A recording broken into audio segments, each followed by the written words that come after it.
another minute here. So some of you are already doing it. Let's just do what we know how to do best. Sit quietly. Are you ready? All right, thank you. Okay, hi everybody. I'm Chandra, Easton. Can you hear me? Is it loud enough? I am. I'm all amped up. Is it, Sam, could you turn it up just like one notch? Sam! Can you turn it up a notch? I have a quiet voice. I've been teaching Dharma for 24 years, and I have tried to work on my voice. And I just figure at this point, I'm not changing. You know, you hit 50 and you're kind of like, well, if it hasn't changed by now, just got to make sure we have the sound dakinis. Yes, that's great. Is that too loud in the back? That's good. All right. I know we have the under 30s who are like, it's too loud, and the over 50s who are like, it's perfect. Okay. All right. Well, when I do guide meditation, I go a little quieter, so I think this will be a good thing. But if you need, are you getting blasted? Sorry. A blast from, yeah. Okay. Thank you for your patience. Can you? Thank you for your patience. So my name is Chandra. This is my Tuesday night class. I'm here pretty much every Tuesday. You're welcome to drop in or come regularly. We work through some various themes right now. We're working through this wonderful book on the path to enlightenment. It's a beautiful book. You could call it a great summer read, a great lifetime read. Definitely worth having in your Dharma library. And we're moving through it slowly, week by week. So you could get it, read along with us. We're on chapter 5 right now. But we also do spontaneous things, like tonight. We're going to chant. But before we chant and meditate and do our breathing exercise that we started to review and learn maybe for the first time, some of you, last week, I want to let you know that I'm going to be on retreat next week. I'm going to Taramandala for the family retreat. I'm taking my beloved 16-year-old son. You've heard me talk about him before. Very excited. And I'm also taking his 2 16-year-old bros. So wish me luck. If I don't come back, you can come find me, okay, Kevin? No, we're going to have a great time. I'm excited. And I love this age. So I will be gone next week. Eve Ekman is going to sub for me. So that's the good news. You're very lucky. Woo woo. She's an old friend of mine. We've taught a lot together. And I hope you come and enjoy her wisdom and learn from a new perspective that she'll bring. Her and I actually taught this book together for the San Francisco Dharma Collective a few years ago. So she's familiar with this material. She'll probably keep chugging along in the book. Maybe chapter 6 next week, probably. The other thing is that her and I are doing a half-day sit in August. I don't remember the date. It's like August 24th. I forgot to look. But I think, it's good for you to know that. If you like her and you like what I do, we're going to join up like we usually do from time to time and offer that. And that's here on a weekend.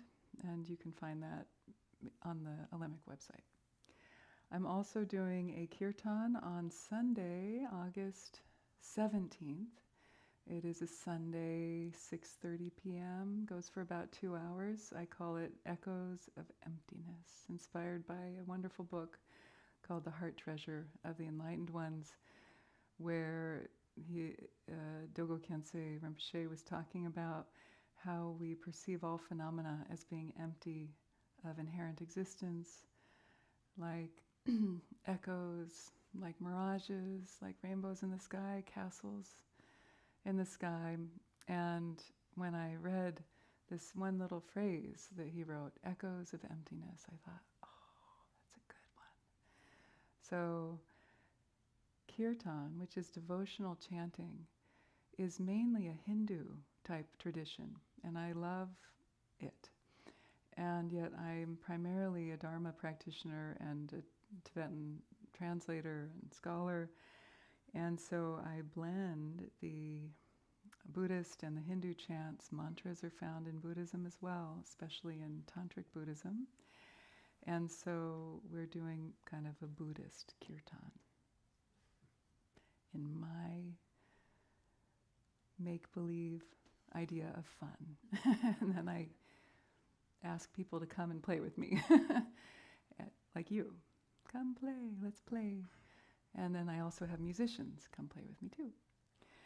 So today I thought we'd start class with this wonderful chant. We've done it a couple times over the years.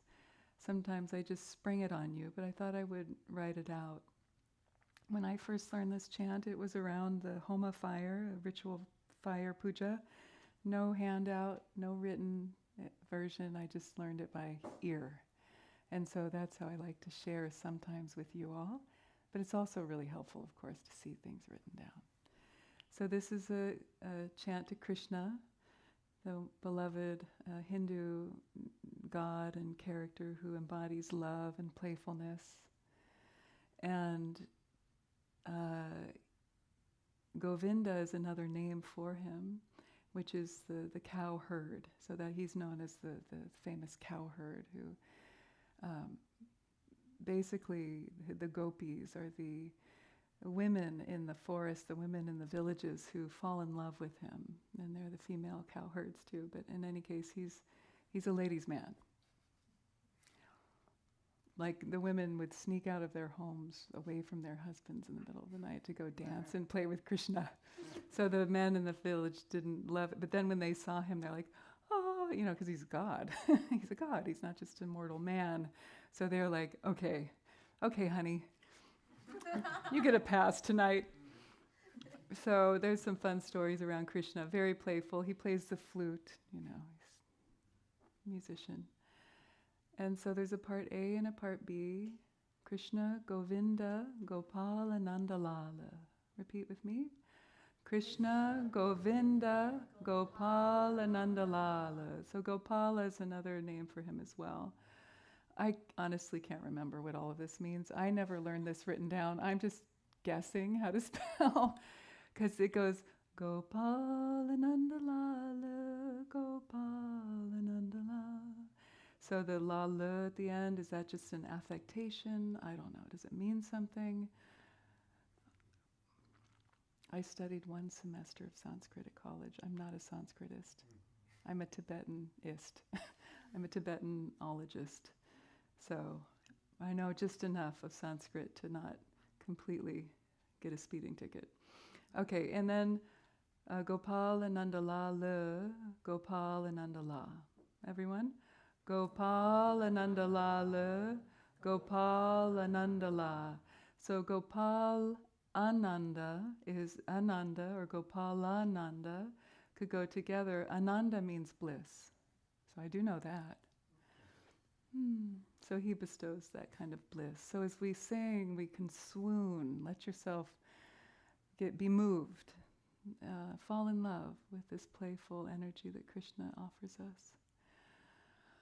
So let's just start with the chanting and enjoy breathing deeply, exhaling with the out-breath, relaxing, settling in, feeling yourself arrive more fully in this moment with yourself and the breath. And open to a sense of playfulness. No matter how old or young we are, we can always be playful. We should never lose that as much as possible. So letting this open us to this sense of joy and play, not letting the weight of gravity dragging us down, buoyant through singing. So listen and then repeat with me. Krishna Govinda Govinda Gopalanandala. Krishna Govinda Govinda Gopalanandala. Now you. Krishna Govinda Govinda Gopalanandala. Krishna Govinda Govinda Gopalanandala. Listen. Krishna Govinda Govinda Gopalanandala. Krishna Govinda Govinda Gopalanandala. Krishna Govinda Govinda Gopalanandala. Krishna Govinda Govinda Gopalanandala. Now listen. Gopalanandala. Gopalanandala. Gopalanandala. Gopalanandala. Gopalanandala. Gopalanandala. Gopalanandala. Gopalanandala. Listen again. Gopalanandala. Gopalanandala. Gopalanandala. Gopalanandala. Gopalanandala. Gopalanandala. Gopalanandala. Gopalanandala. Now together, part one. Krishna Govinda Govinda Gopalanandala. Krishna Govinda Govinda Gopalanandala. Krishna Govinda Govinda Gopalanandala. Krishna Govinda Govinda Gopalanandala. Gopalanandala. Gopalanandala. Gopalanandala. Gopalanandala. Gopalanandala.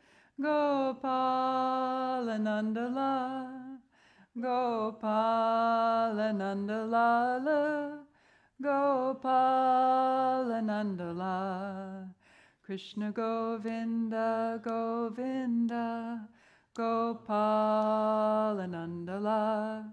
Krishna Govinda Govinda Gopalanandala.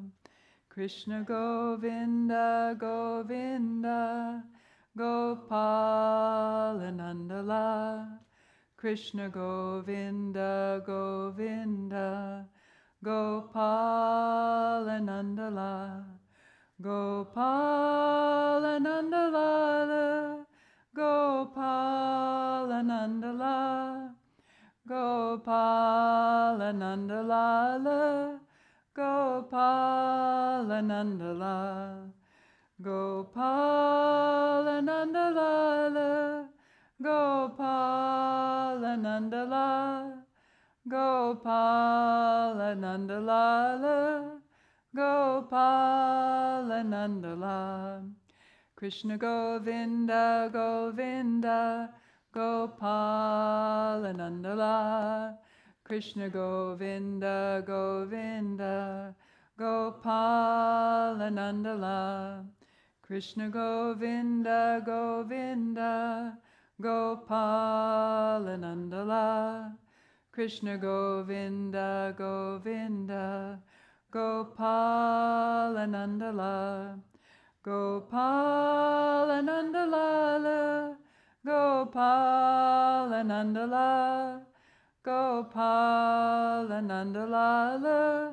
Gopalanandala. Gopalanandala. Gopalanandala. Gopalanandalala, Gopalanandala. Krishna Govinda, Govinda, Gopalanandala. Krishna Govinda, Govinda, Gopalanandala. Krishna Govinda, Govinda, Gopalanandala. Krishna Govinda, Govinda, Gopalanandala. Gopalanandala, Gopalanandala, Gopalanandala, Gopalanandala, Gopalanandala, Gopalanandala, Gopalanandala, Gopalanandala. Krishna Govinda, Govinda, Gopalanandala. Krishna Govinda, Govinda, Gopalanandala. Krishna Govinda, Govinda, Gopalanandala. Krishna Govinda, Govinda, Gopalanandala.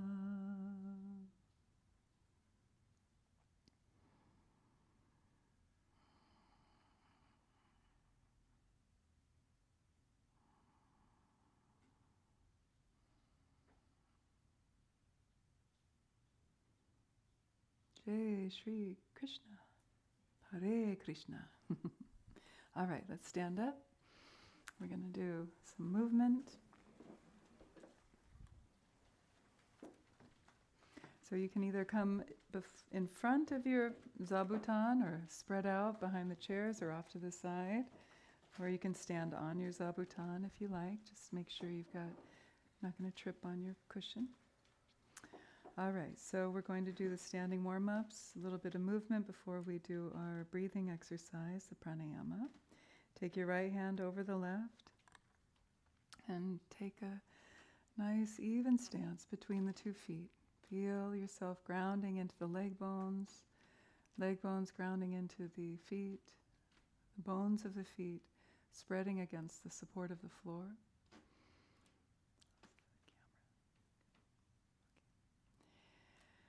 And feel the breath rise and fall underneath the palms of the hands. Let the mind drop down into that center of gravity, the hara, the navel center. And then feel your awareness spread in all directions, a full global experience of the body from head to toe. The heels are gently touching, the feet are slightly turned out. Bring the tip of the tongue to rest at the upper palate. Relax the lower jaw away from the upper jaw and let the eyes rest at a comfortable downward cast. Find your focal point, your drishti. And let the mind rest within the sphere of your body, your aura, so to speak, kind of sphere of experience, contained. And feel that this moment is when your concentration, shamatha, calm abiding practice begins. So the eyes don't wander around the room in this kind of lackadaisical way, but really cultivate your ability to stay present in the body with the breath, releasing distraction as soon as you notice.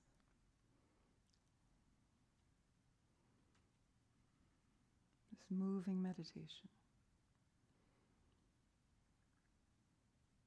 will grow out of this standing meditation. This is stamba, the staff, or the stake.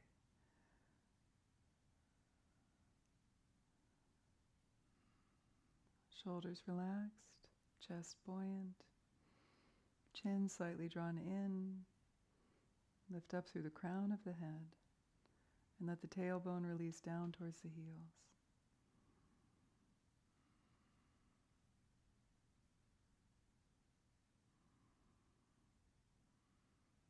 Let the two corners of the mouth slightly turn up as if you're about to smile.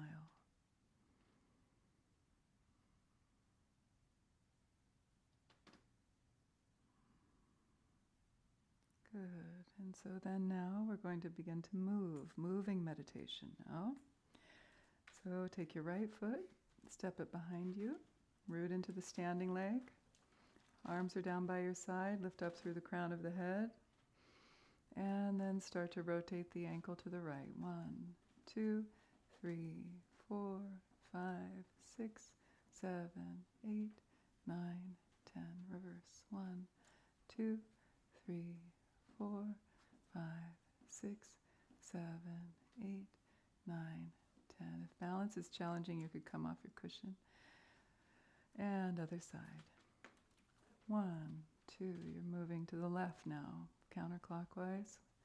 Feel the ball and socket of the hip joint rotating, soft and lax. 9, 10, reverse. 1, 2, 3. Keep your drishti, that'll help your balance. 5, 6, 7, 8, 9, and 10. Good. Now standing hip width distance apart with the feet parallel. We come up to the head. So we're going to do neck rolls, release the chin down to the chest, then move to your right, and then up and around. We'll do 5 reps. 1, 2. If you get dizzy when you're rolling the head, then the other variation is to simply go forward and back a few times, and then side to side a few times. One more circle if that's what you're doing. 5.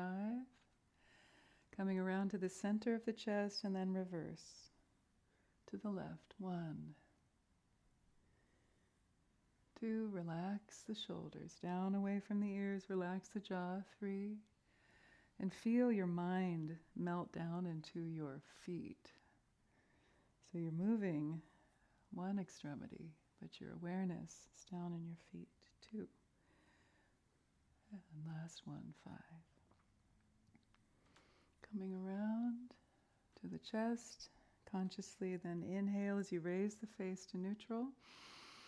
Exhale here.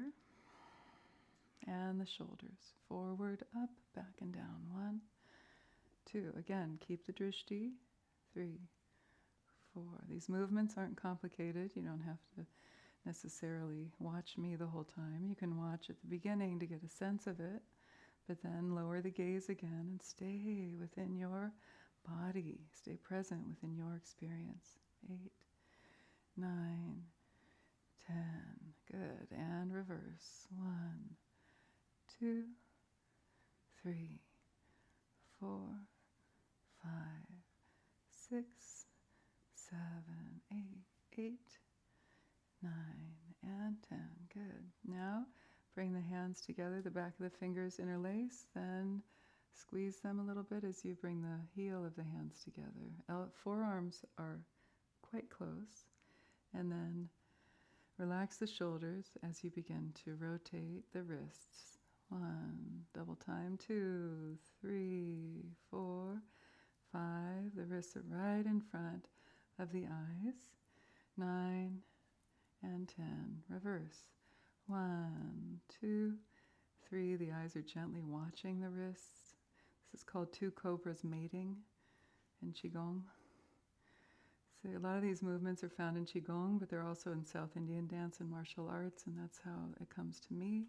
9 and 10. Now, from here, you release and go to the right, helicopter your arms, and then to the left. Right, left. Right, make sure you're in the same direction as me, okay? Don't do your own thing here. You're on the left, and then now the right. Left and the right, good. Stay with my rhythm. We're in the meditative state.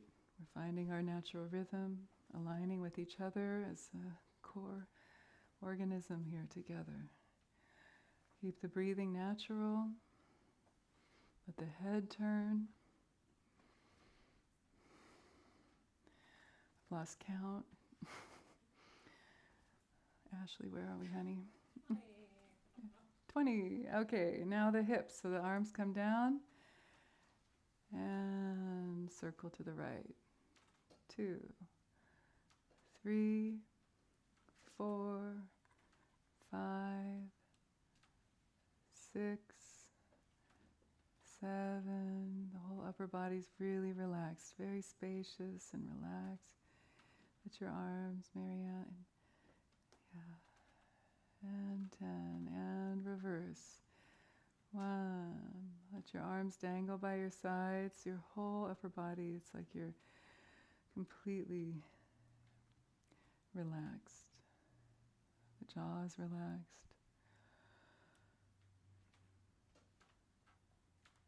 6,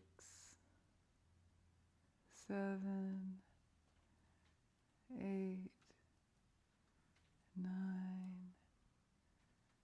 10. Good. And step the feet together. Bend the knees forward. Hands come down right above the knees. Keep the heels on the floor, but see if you can bend the knees a little bit more, just to the point where the ankles won't let you bend anymore. The back is somewhat straight. The back of the neck is straight, looking down towards the floor, shoulders down the back. And now begin to make circles with the knees. 1, 2, stay with my rhythm. 3, 4, 5, 6, 7, 8, 9, 10. Reverse. 1, 2, 3, 4, 5, 6, 7, 8, 9, 10. Inhale. Feet hip-width distance apart again. Exhale. Start to wave as you come down, bending the knees and wave up through the spine. Is that like a breakdancing term or something? Do the wave. Now jump on the floor and do the caterpillar. Basically that's what we're doing, but we're standing up. It's a lot easier. All right. So feel like you're seaweed. See if you can really let the spine feel supple and let that wave ripple up from the feet all the way up through the spinal column and out the crown of your head. And the arms are like seaweed too. You might want to look up at me and just see, like, so the arms are waving forward and back, forward. Did you get in trouble in class when you were a little kid? You had the giggles. I did too. I get sent outside all the time. Once you start giggling, you can't stop. And then it gets worse and worse. Did that happen to you guys in school? No? Yeah. All right. And last one. Now, inhale. And let them go. Again, inhale. Exhale. One more time. Inhale. Good. Now make fists and pound the top, the ridge of the shoulders. 2, 3. Make them heavy. 5, 6. Oops. Sorry. 8, 9, 10. Good. All right. So I'm going to make you wait for the bowing like a sheep. I know it's your favorite thing and all, but you got to wait. Okay, now we have to do toe torture first. So first the bitter and then the sweet. So you're sitting on your heels. Your toes are turned under. Just a couple more moves before we do our pranayama. We got to get the legs and the ankles and the feet warmed up here. Okay, so you can see up here if you're new to this. Toes are turned under. You're sitting on your ankles. The knees are wider than the hips. And again, think of this as an extension of your meditation practice. You know, you could be in this shape underneath a freezing cold waterfall in Japan. It could always be worse. Could always be worse. So take that in. It's not so bad. Except for Kevin. It's really bad for Kevin. But for everybody else, you can handle it. No, I'm kidding. If you can see his face right now, you know what I mean. He's like, all right. So then take your thumb and wrap it with your fingers. That calms the mind. So sit nice and tall, right on top of the heels. This is demanding that the soles of the feet open. Breathe, breathe, breathe. Release the terror, the resistance with the out-breath. Now, the lucky people in the room are wondering, what the hell am I talking about? This is easy. So just count your blessings. This is good for everybody, because when we open the feet, it helps to open the whole back body. From the calves to the hamstrings, to the sacrum, to the low back, mid, upper back, neck, all the way up to your TMJ and your migraines. We are one big fascial plane, connected from head to toe. So stay with me here. You can hate me if you want to. It's okay, I can take it. Just keep directing all that anger and hatred at me. That's the bodhisattva vow I've made a long time ago. All right. It's good for you. A few more breaths here. You can bring your eyes open if they're closed and rest at that drishti again. Soften the jaw. Soften the muscles of the face.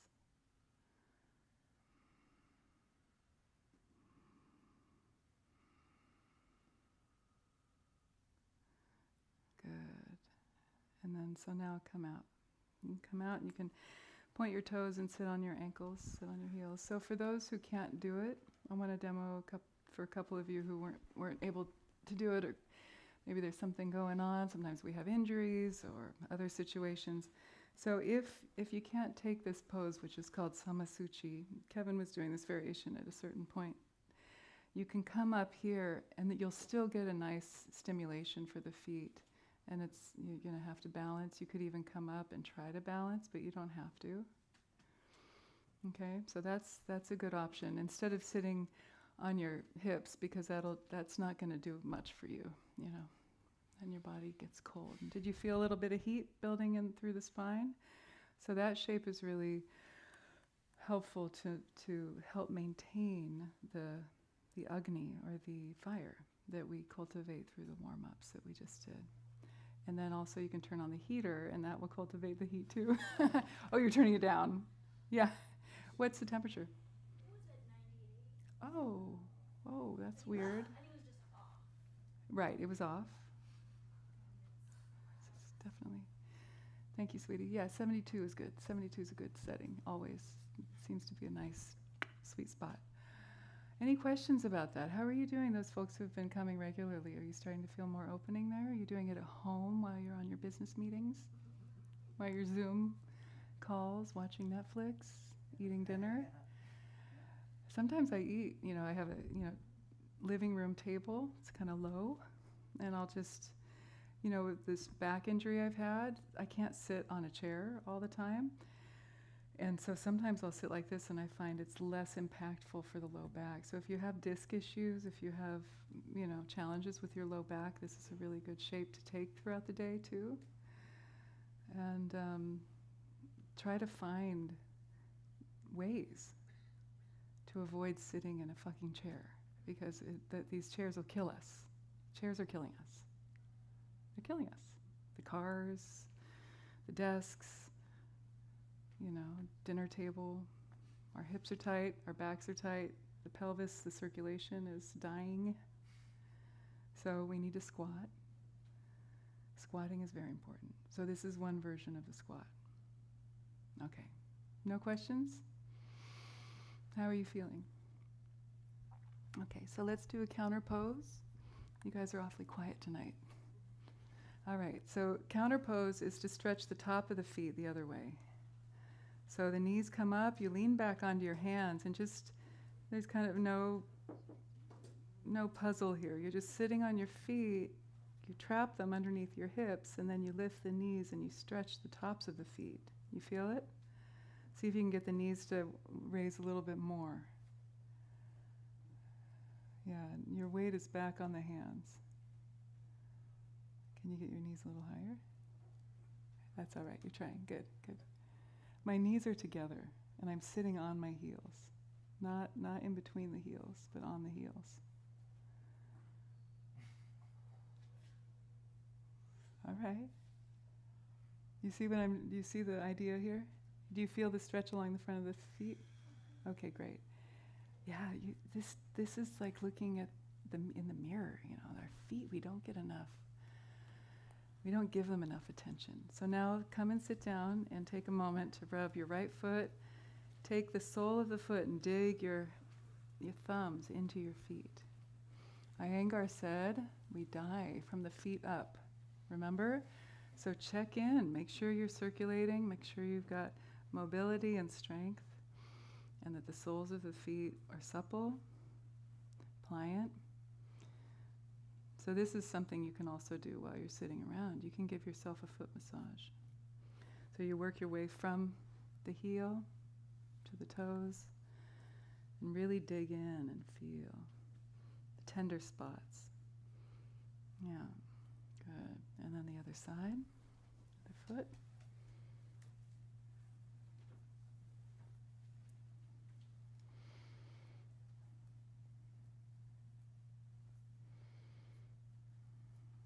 Okay, good.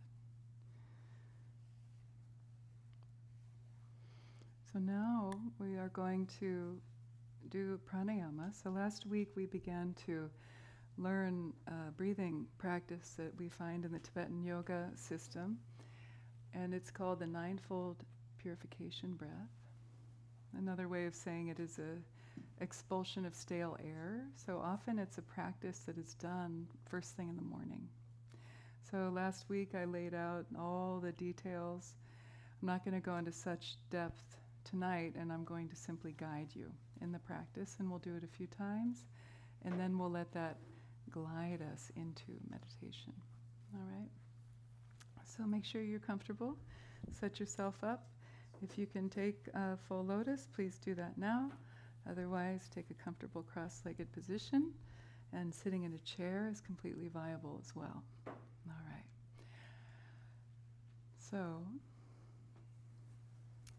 allow the eyes to close and take a few moments to feel the body not simply as a body of flesh and bone like usual, but a body of energy, of subtlety, a body of light even.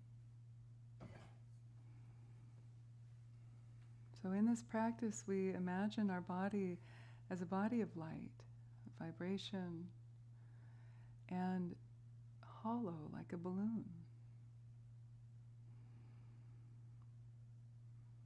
And within this body of light, we have many channels, subtle energy channels. They say we have 72,000 channels. But within those 72,000, 12 are of utmost importance. Of those 12, 3 are of greatest importance, and that is the central channel and the 2 side channels, the solar and the lunar channels. But of those 3, there's just one that's the most important, and that is the central channel. So tonight we are focusing on the 3 channels as a preparation for drawing the energy into the central channel, which comes later. So feel your body as a body of light, hollow like the balloon. And then within this form of yours, along the central axis, running just parallel to the spinal column and in front of your spinal column. So it's like your central axis is this Shushumna, the central channel, the Avaduti. It begins in a bulb-like shape at the base of the spine, above the perineal floor, and it rises up like a stalk of a flower growing up, terminating at a multi-petaled lotus, the crown chakra, at the top of the skull. 1,000-petaled lotus. And it's at about the circumference of your own thumb. It's a channel of luminosity, vibrancy, and it's the color of sky blue. See if you can drop into this feeling of the central axis, the life tree, that funnel of energy.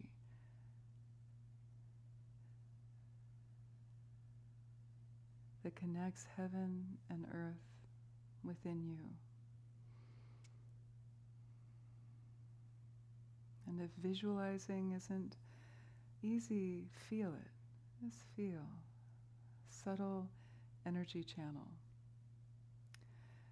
And then the two side channels emerge from the central channel, 4 finger widths below the navel.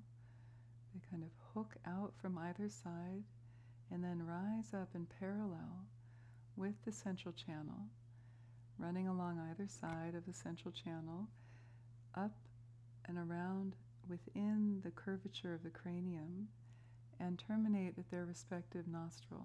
So the right channel terminates at the right nostril, the left channel terminates at the left nostril.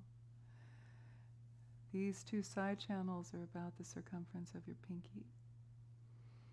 The right channel is a crystal white color, luminous. The left channel is a ruby red. So just let this imprint upon your psyche. Imprint upon your subconscious. See if you can open to the potential of unveilingness within you, tapping into a subtle body anatomy that might already be there. Feel it.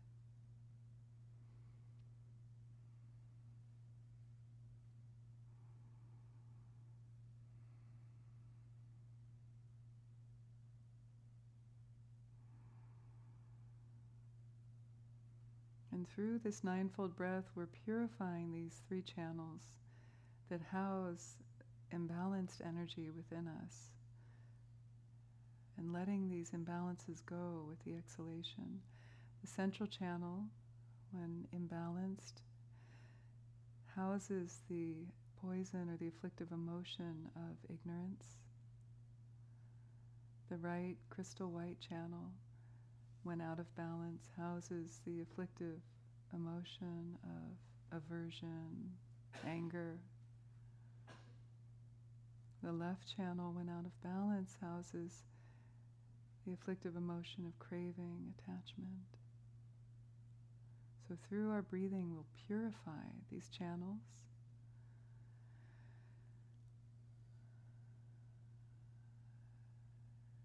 And now imagine that the earth beneath you cracks open. And beneath you, deep within the core of the earth, is Lord Yama, the Lord of Death. The bull's mouth, bull's face, wide gaping jaw. He represents time and impermanence. And surrounding him are all the karmic debtors, all the beings you've accrued karmic debts with throughout countless lifetimes.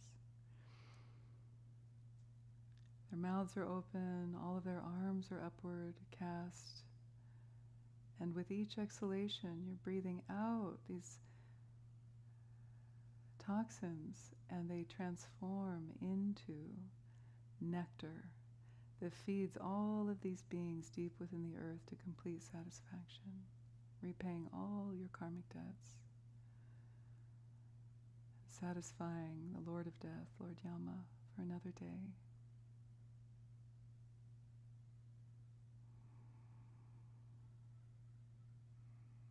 Good. So, with all of that foundation laid, now gently open the eyes, because you may need to soften the gaze and watch my movement, especially if you're new to this practice, and follow along. We'll do it a few times. So be patient with yourself if you're new. All right, let's exhale together. And then inhale, raising the arms overhead, lifting up through the spine.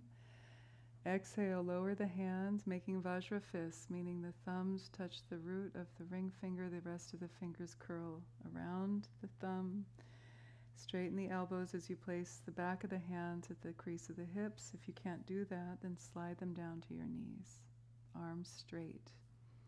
Inhale, exhale here. Shoulders are up, but the chest is open and broad. Exhale. Now with your next inhalation, you're going to raise your left arm forward. Inhale slowly, bend the elbow, turn the wrist, and then flick it forward.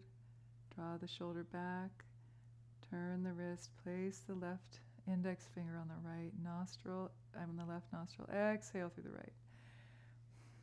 Cleansing that right channel.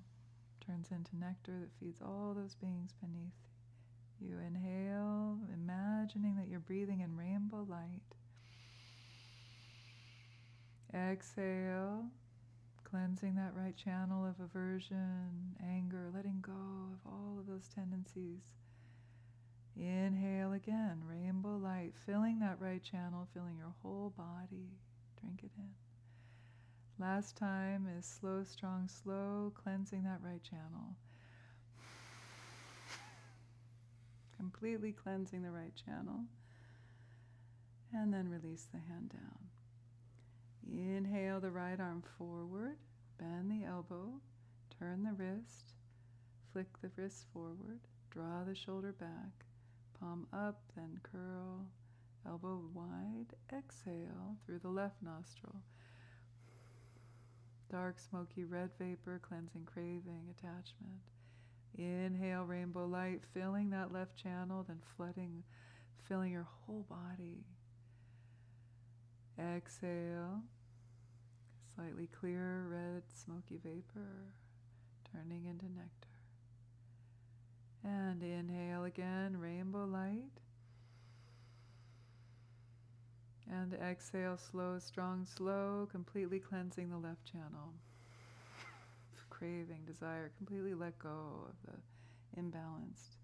Then release the hand down.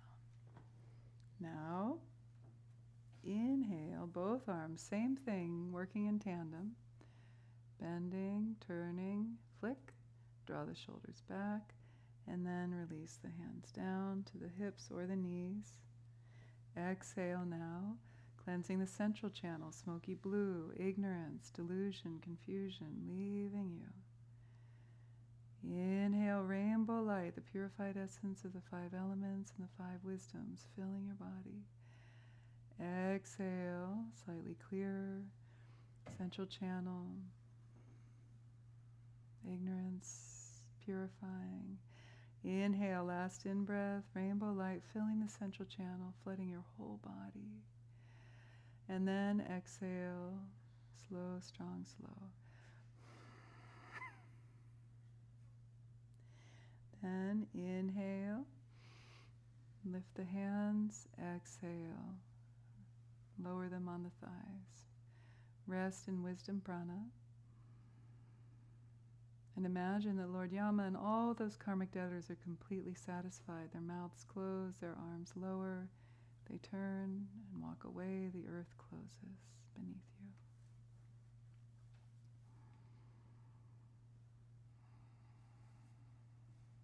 Satisfied completely, at least for another day. What would it feel like if all those karmic debts, ones you know about, ones you don't know about, countless lifetimes of karmic debt, completely repaid and balanced? Release the burden, the shame, the guilt, the subtle feeling of something not quite right. Can you rest in that feeling of buoyancy and levity? What would that feel like?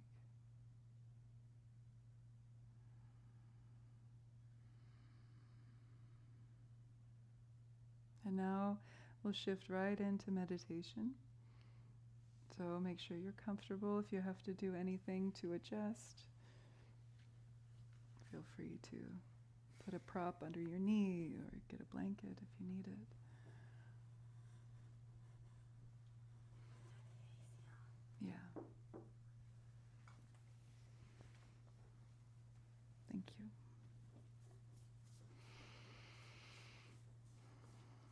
of resting in the afterglow of the practice. Let it glide you right into meditation. The ninefold breath is meant to set you up for meditation practice.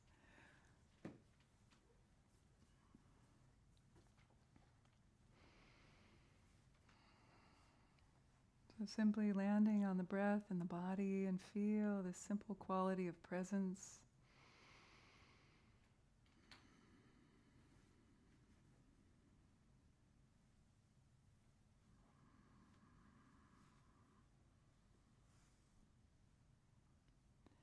And letting go of feelings of preference or craving and aversion, that's what we let go of in the breathing.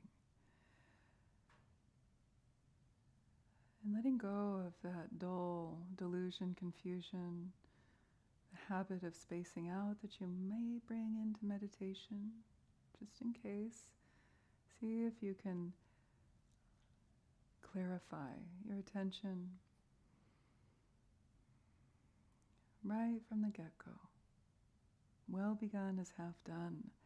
If we begin the meditation practice with focus, relaxation, and clarity, then we're more likely to have an enjoyable practice. It's harder to play catch-up if we start spaced out. So see if you can bring a commitment to clarity and presence right from the beginning.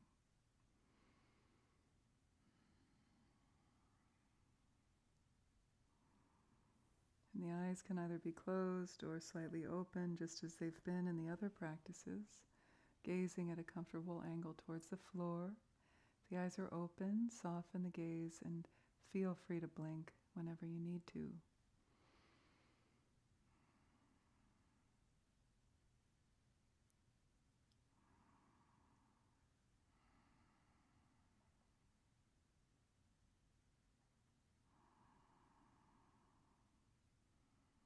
Bring the tip of the tongue to rest at the upper palate.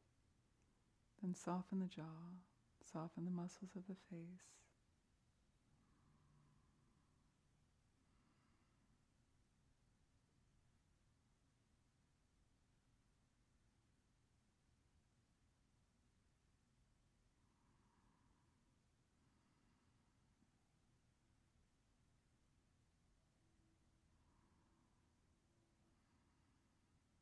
Let the breath be natural.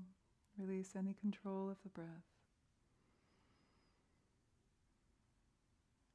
Meditation is befriending ourselves. Can you turn within with kindness, with gentleness, and breathe with yourself? And give the mind a vast open plain in which to roam instead of clamping down and shutting off, tightening. Open the aperture and give the mind all the room it needs to roam, to tire itself out.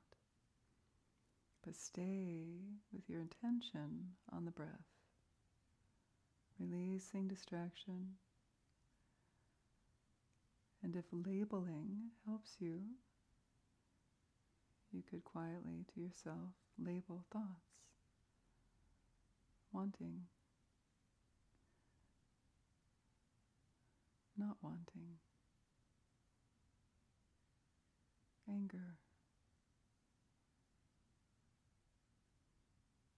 distracted mind, whatever comes, just label with a light touch and come back to the breath and the body with clarity, focus, and relaxation.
the mind needs a little bit more support.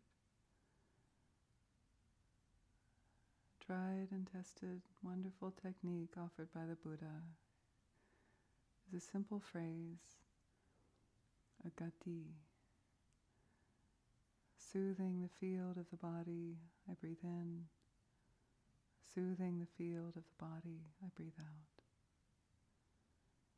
Repeating to yourself in silence and feeling the meaning pervade your experience. Give the mind this simple task so that it can stay and train the mind in shamatha, calm abiding, concentration. Soothing the field of the body, breathe in. Soothing the field of the body, breathe out. The field of the body is the whole field of tactile sensations from head to toe.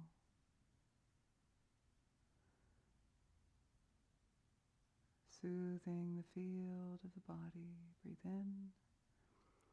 Soothing the field of the body, breathe out. Thus one trains. You can shorten it if you need to the length of your own breath. Breathing in and out, and soothing the field of the body.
the wandering mind rest in its own place.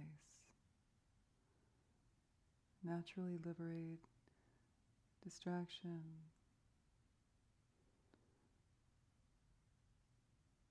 And leave the mind just as it is, in its own limpidity, its own clarity.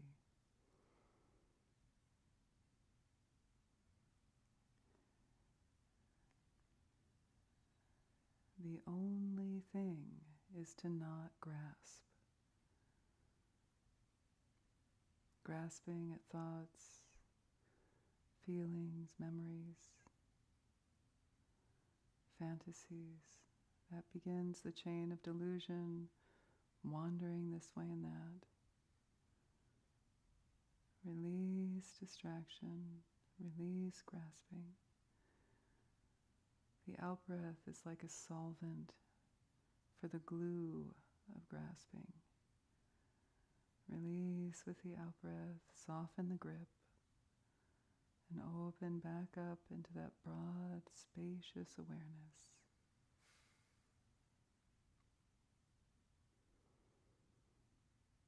You may notice that grasping feels like a tightening, a tension,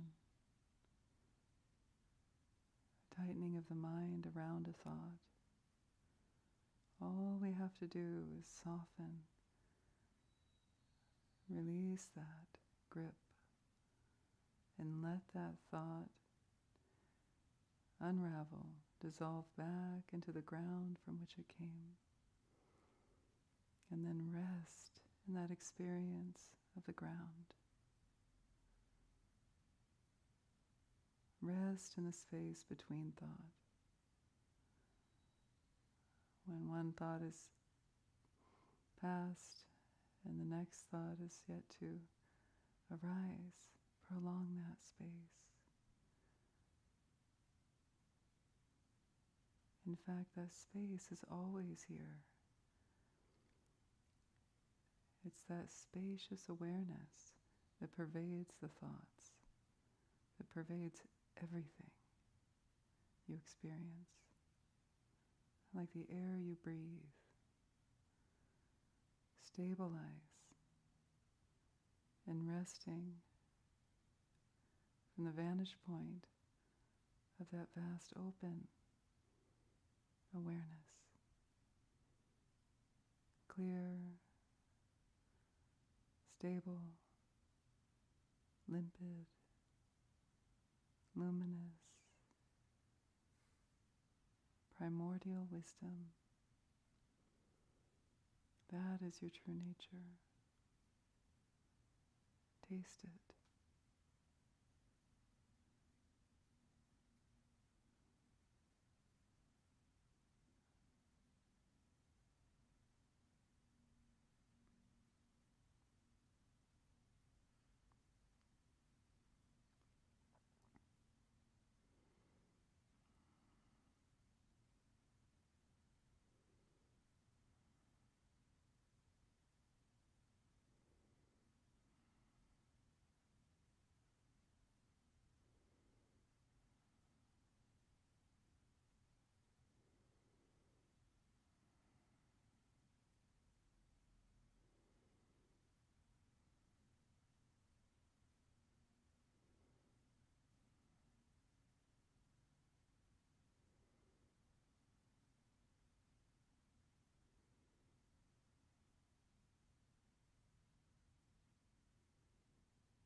And now for the last few minutes, if the eyes are closed, I invite you to gently open the eyes and rest them at a comfortable angle towards the floor. Soften the gaze without staring at anything in particular. It's as if you're looking into the space between you and the floor, or you, cushion. Focus more on that space.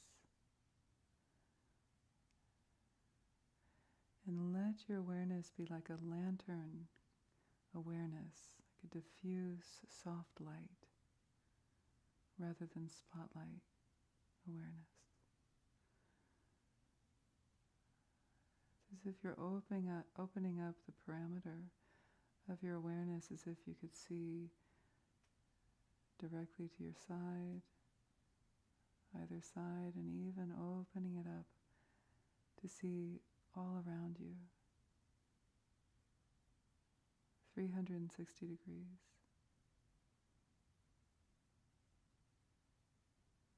What if the vision wasn't just limited to the eye organ?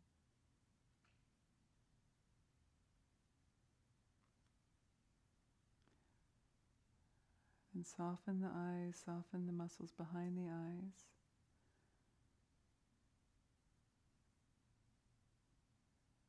And train yourself to meditate with the eyes open.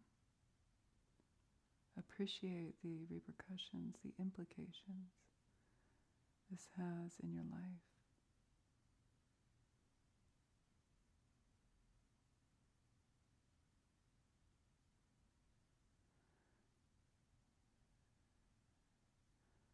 With the eyes open, there's a feeling of observing the domain of the mind. Thoughts arising and passing, but you're connecting more with the spaciousness, the awareness that pervades all visual, auditory, tactile, gustatory, olfactory, all of your senses pervaded by this awareness. The thinking mind is not you. Awareness is you.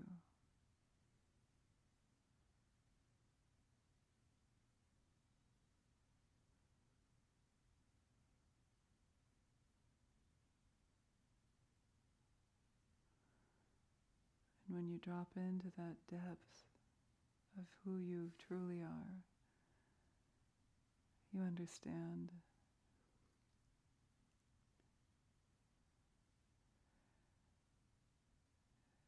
that you exist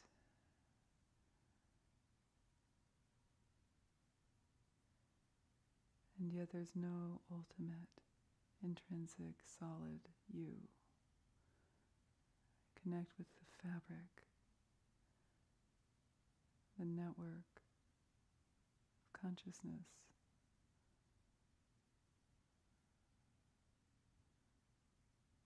Like Indra's net, or a facet in the infinite jewel net.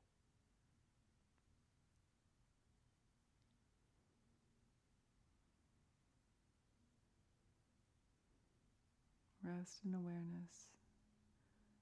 Release grasping. Release distraction.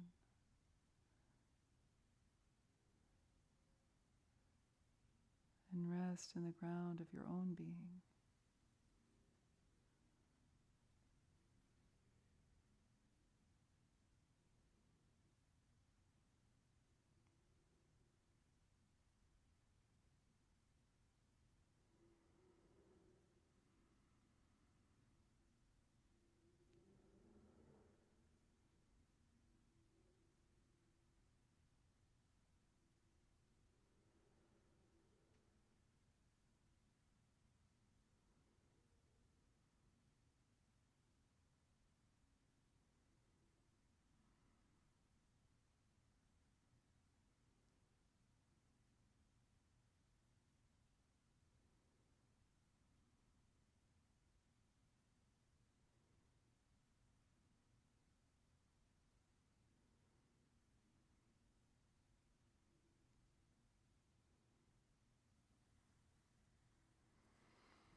So as we come together, see if you can maintain this feeling of presence that you've cultivated through your meditation while we engage and we discuss and we enjoy the poetry of Dharma.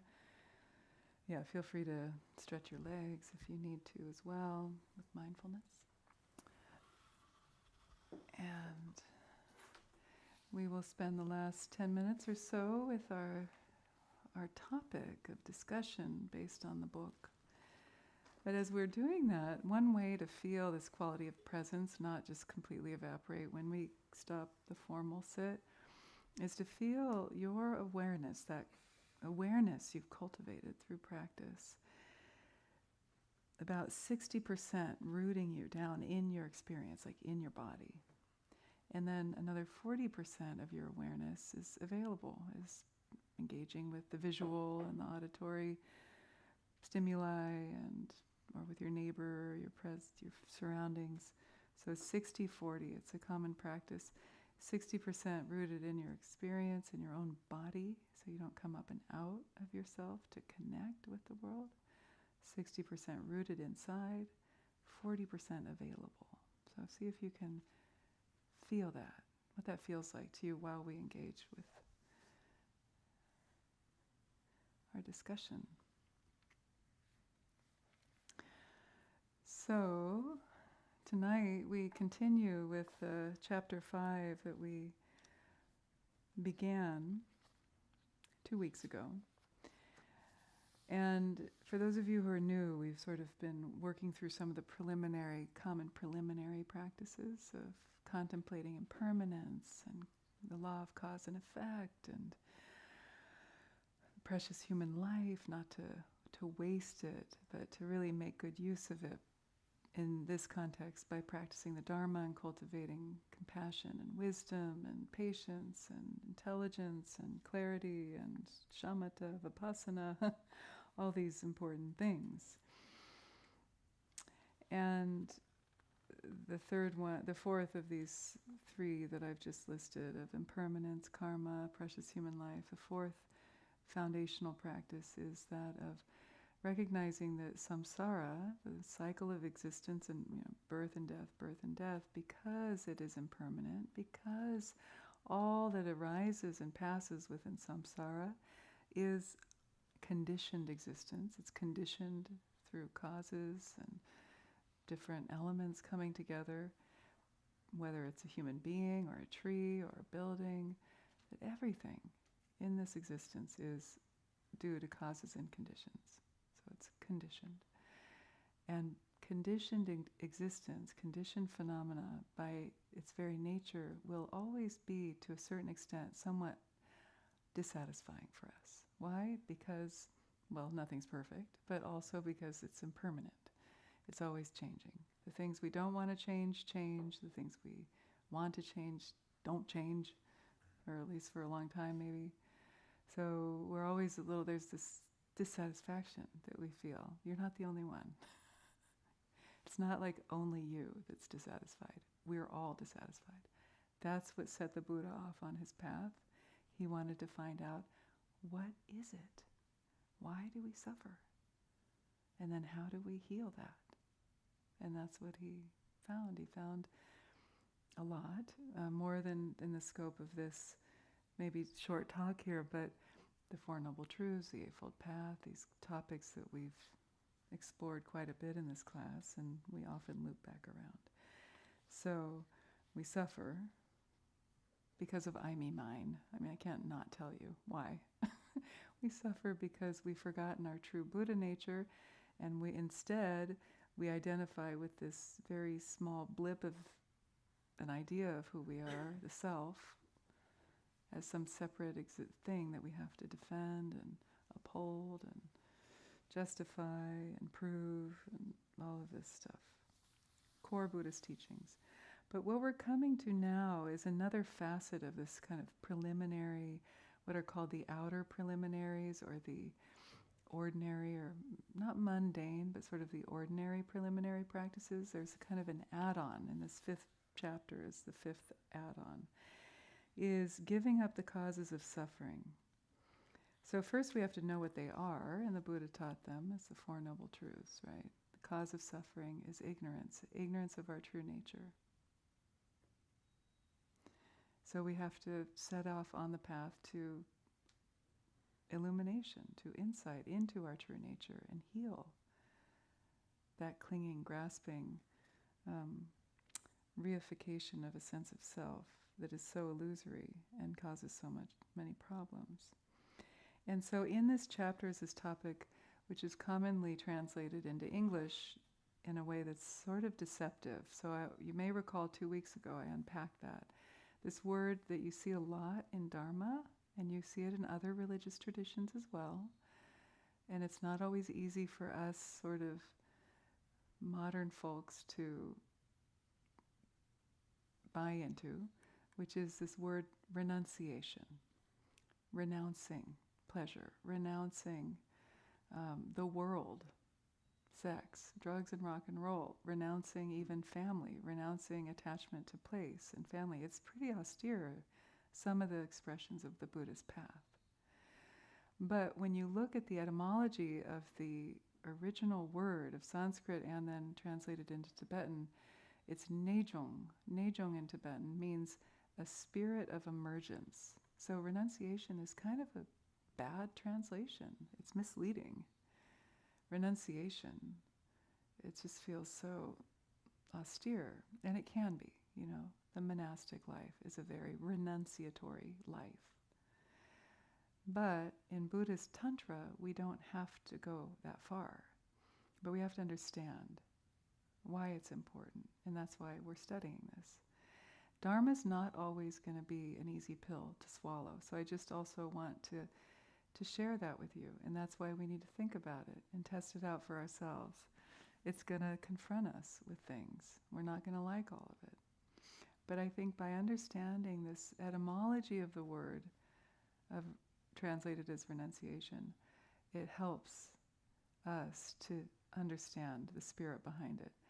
This spirit of emergence, this commitment or commitment or certainty that you want to get out of samsara. You want to stop suffering. How many people want to stop suffering? Raise your hand. We don't want to suffer. I'm done. Enough. Right? Have you ever looked up at the sky and gone, no, I'm done. I've learned. So that's the spirit of emergence, of like, okay, I see that insanity is doing the same thing over and over again, looking for a different outcome, and yet we still do these things. Let's try something new. Okay, the spirit of emergence. If my same old patterns are causing me to suffer, why don't I try to change them, rewire my brain? Do what you need to do that. Meditate. Sometimes antidepressants can help. Whatever. Therapy. I have a teen. Both my teens had to go on antidepressants. I totally resisted it until I realized and I learned that when it's tough, sometimes it can be a bridge to stop the mind from digging deeper grooves and negativity and anxiety and depression. So whatever you need to do to stop the old habits, within reason, figure it out. Change the channel. Choose wholesome states that will bring more joy. Set up the conditions for positive states. Avoid circumstances that lead to negative states. That's core Buddhist teaching. And that is what this chapter teaches us, to avoid generating more harm and negative karma, and to move towards more positive states so that then we can create the causes and conditions in our life for positivity. The 14th Dalai Lama on this topic says, when the teachings say we need to reduce our fascination with the things of this life, it does not mean that we should abandon them completely. It means avoiding the natural tendency to go from elation to depression in reaction to life's ups and downs. Jumping for joy when you have some success, or wanting to jump out the window. If you do not, get what you want. Being less concerned about the affairs of this life means assuming its ups and downs with a broad and stable mind. So that's maturity right there. I mean, when we're young, it's fun to jump for joy all the time. Hey, I don't think jumping for joy is such a bad thing. We can jump for joy without attachment. And so it's about the middle path. The Buddha taught what's called the middle path. The middle path is about walking in between, walking the middle way between the extremes of elation on the one hand and depression on the other hand. Attachment on the one hand and aversion on the other hand. Eternalism on the one hand, nihilism on the other hand. These are extremes. He didn't teach an austere extreme path. He taught the middle way, and that's what this means.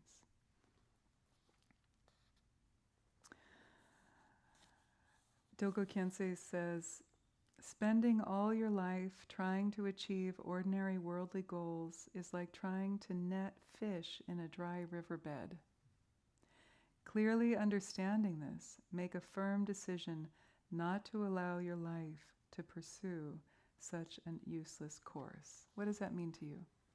Somebody. What does that mean to you? Yeah. I didn't really understand here. Can you repeat it, please? Spending all your life trying to achieve ordinary worldly goals is like trying to net fish in a dry riverbed. Clearly understanding this, make a firm decision not to allow your life to pursue such a useless course. It means that most people keep trying for something that's not there. They have no possibility of getting. Uh-huh. And you have to be aware of this, and not pursue that path. Yeah. Yeah. Good. Good. Wonderful. Who else? This image of casting a net in a dry riverbed. It's so good. Yes, Suzanne. We can spend all our time with material concerns or the mundane or worldly goals, but in the end, where they lead,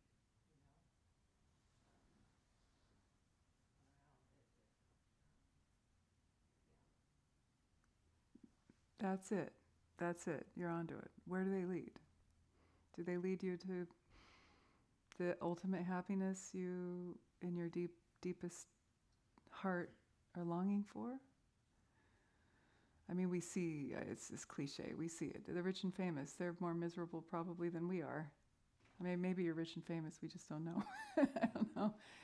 Right? So it's this cliche. It's pretty obvious that it's all, money can't buy you happiness. Judd Apatow said, when you achieve fame and riches, you realize that the best things in life are free. When I read that, I thought, I like that. It's good. I mean, you don't have to get rich and famous to realize that. But so it's like, basically in Buddhism, what they're saying is don't put all your eggs in the samsara basket. Don't think that being rich and famous or getting the love of your life or having the children you think you want, I mean, especially that, because they're going to ruin your life. No, I'm kidding.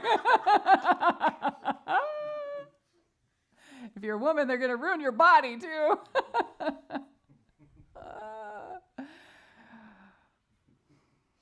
think the parents in the room can definitely laugh at that, right? I mean, it sounds kind of cruel, but it's once you enter into the club of parenthood, you'll know what I mean. But those of you who are thinking about having kids, don't let me dissuade you. Okay, so anyway, I'm just trying to be funny. We need to close it up here, but I just want to say that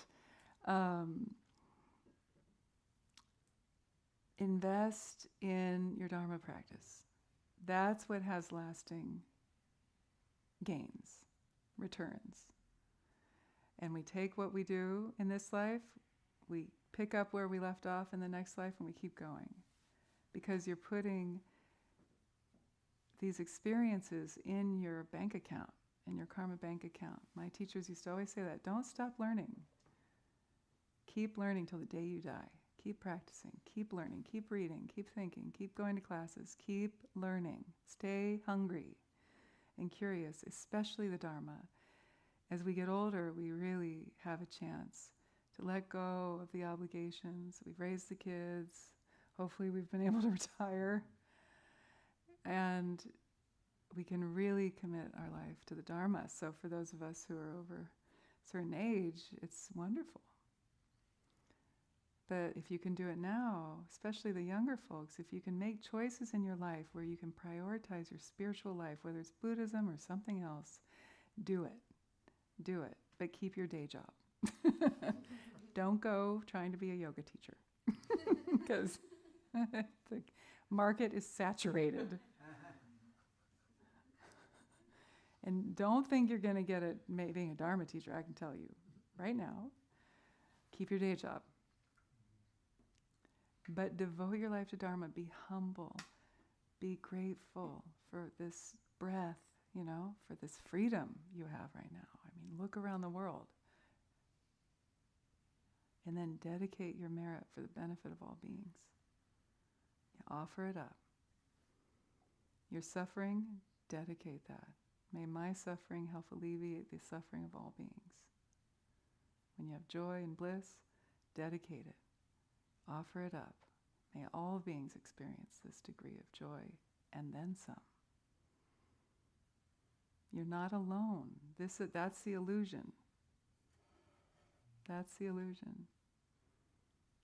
We think, oh, I need to do this for just me. I'm just me. You're everyone. And everyone is you.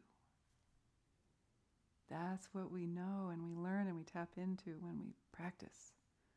And it's not scary because we drop in and it's good. It's beautiful. It's the most beautiful thing you've ever felt. I want to talk about retreat. Next time I'm with you in 2 weeks, I'm going to try to make a note. I want to share with you how you can fashion your own personal retreat. It doesn't have to be expensive. You don't have to go to some fancy retreat center. You can rent a cabin, and I can help you design your own retreat. There's nothing more beautiful than giving yourself some version of a retreat where you can go and really deepen your practice and build the confidence in yourself that no one can give that to you, and no one can take it from you either. So I've been thinking about you guys, and I really want, you come weekly, a lot of you come regularly, and that's really great. And now it's time to up the game. Okay, so in a couple weeks when I come back, we're going to talk a little bit more about that. I have a good formula. It's very common in the Tibetan tradition. Doing solitary retreat is a very important part of the path. Don't go to class all the time and expect somebody to guide you through meditation all the time. You've got to become your own teacher. But you need some time. You need to study. But then you need to test yourself. So I want to help inspire you to do that. It's a really beautiful thing. Okay, let's close, and we'll dedicate the merit for the benefit of all sentient beings. All beings. Through this merit, may all beings awaken to their true nature, be free, healthy, and safe. Thank you, everybody. Thank you for your practice. Keep it up. Come next week and meet Eve. If you don't know her already, she's fabulous. And I'll see you in 2 weeks. The other thing I didn't say about this kirtan on the 17th, we're bringing in a slightly different element, which is we're going to offer a healing ritual called the chud. The chud ritual is a Tibetan Buddhist tantric shamanic practice. I've got my Dharma sisters coming who know it. And you, as the receivers, are going to get to lie down. It lasts for about 20 or 30 minutes, so you get to do shavasana, and you'll receive it, the healing ritual. And then after that's complete, then we'll sit up, transition for a little bit, and then we'll start the normal kirtan activities. So bring your friends, bring people if you're curious about it. please come and you'll experience it. Okay? And then I'm going to offer it as a retreat, hopefully here at this center or somewhere around the Bay. If you like it, it's something you want to learn, you can learn it. And I've taught it for many years. I haven't taught it in a while, and I'm feeling like I can do it. So that's also something to think about. Okay, you're free to go. Thank you, you can go. Setting you free. Please put your cushions away. And I'll sit up here for a few more minutes. If you have questions or want to say hi, you can do that. Enjoy the tea out in the lobby and make some new friends. See you later.